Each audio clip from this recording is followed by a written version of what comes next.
नाव विलास शर्मंत शेळके, हराळवाडी गाव.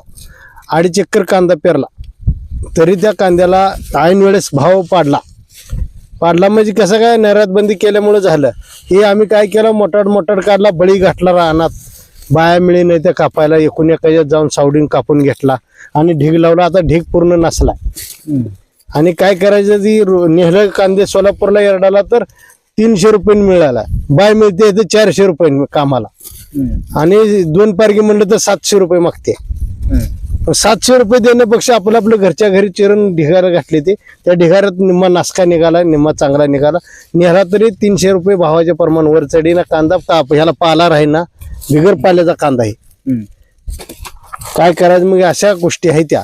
शेवटी रानात बळी घालून बाय परवडते का? परवडत नाही. बाय परवडायला तिला 3 पोत्याचा रोजगार चालला. 300 रुपये 600 रुपये कमवते असे.